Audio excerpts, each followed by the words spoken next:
All right, so are you ready to dive in? Because today we're taking on The Hunger Games by Suzanne Collins. Ooh, the Hunger You know, it's Games. like a full-blown phenomenon now, right? Yeah. Blockbuster movies, everyone's talking about it. But with all that hype, you kind of got to wonder, Yeah. is this book actually worth my time? Right. And that's exactly what we're here to figure out. We've got a whole stack of professional reviews. We've got reader reactions from Goodreads, and we've even tapped into BookTube. Wow. Okay. So all of that to see if this dystopian classic is right for you, the listener. Well, I can tell you straight up, The Hunger Games is a gripping read. It really makes you think. It's fast-paced, you've got this strong female lead, it digs into power and media and what it means to be human, you know. But let's be real, it's not for everyone. Okay, so no beating around the bush. Yeah. I like it. For anyone who hasn't read it yet, what's the deal? What's this book about? Okay, so picture this future North America. It's called Right. Panem now, and it's this dystopian society where the wealthy capital keeps everyone in check through this brutal spectacle, the Hunger Games. And every year, they pick a boy and a girl from each of the 12 districts, and they have to fight to the death Oh, wow. in this televised arena. So kind of like Wherever meets a twisted, Squid Games. yeah, a twisted reality show with life or death stakes. Yeah. I can see why you said it's not for everyone. That premise is intense. Yeah. I know some parents are kind of hesitant about the violence, especially for younger readers. Oh, for sure. It's a valid concern. But I think it's important to get why Collins chose this. You know, it's not just for shock value. The violence, it's meant to be unsettling because it's a commentary on how desensitized we are to violence in the real world. Yeah. Think about it. Constant news, social media, entertainment. It all kind of makes suffering seem normal. Okay, yeah, I see that point. But I gotta admit, the whole teens fighting to the death thing still feels a little much. I get it. It's heavy.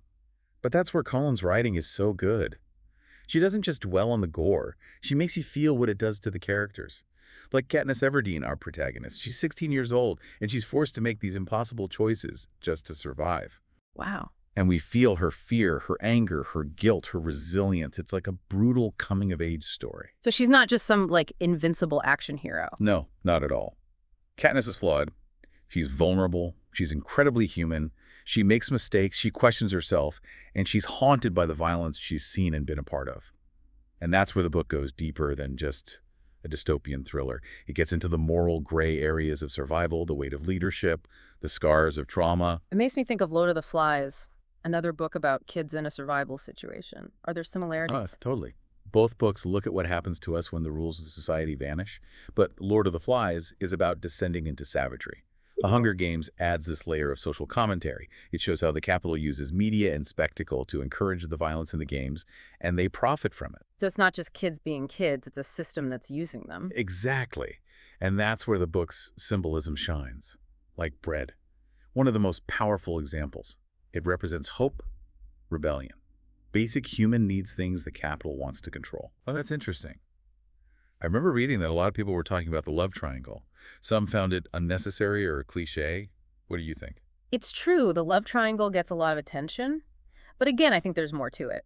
Remember, the capital is all about manipulation. They control the story, they pit the tributes against each other, they even use their emotions for entertainment. Are you saying the love triangle is part of that manipulation? Exactly. Katniss has to play this star-crossed lover to get sponsors and survive. It's as much strategy as genuine feeling.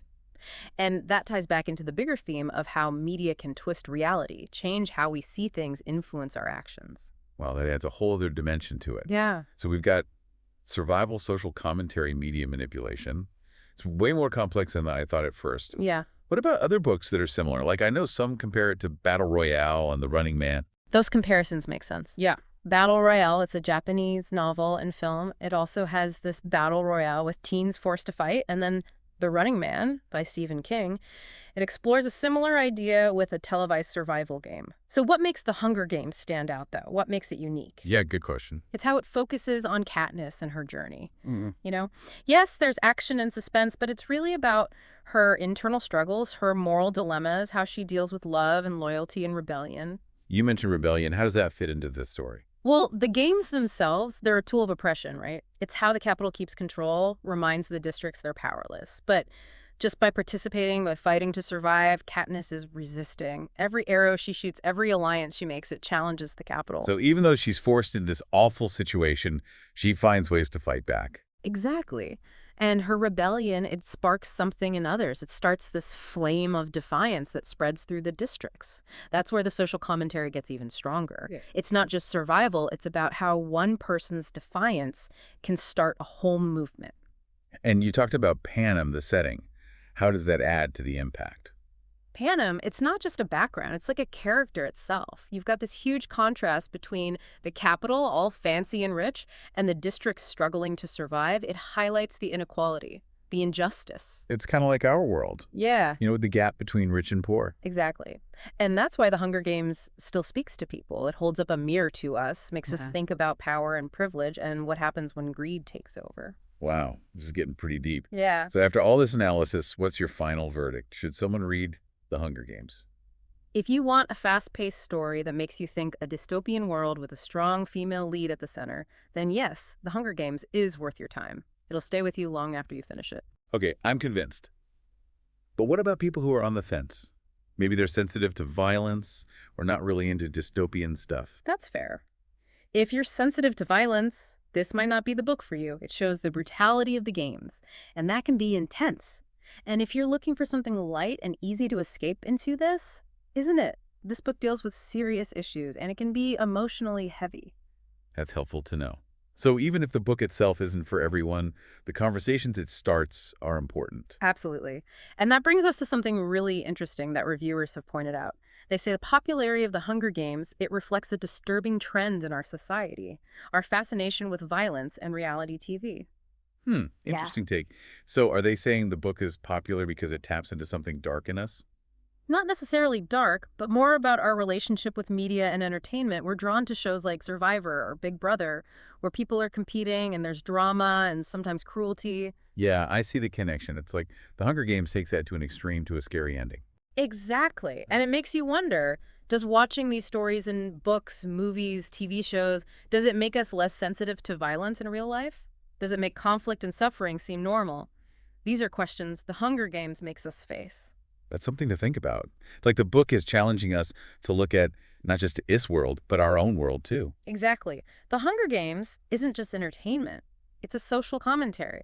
It makes us think about our values, the choices we make as individuals and as a society. So what's the takeaway for our listeners? Should they read The Hunger Games? I think it comes down to this. The Hunger Games is more than just a story. It's an experience. It makes you think, it challenges you, and it definitely stays with you. Well, I think that about sums it up. Perfectly said. I want to give a big thanks to you for breaking down The Hunger Games with us. It's been a really insightful conversation. Happy to do it. And to everyone listening out there, we encourage you to check out The Hunger Games for yourselves. See what you think. Maybe you'll be surprised. We'll be back soon with another deep dive into a new book, a new world, a new perspective. But until then, happy reading, everyone. Keep those pages turning.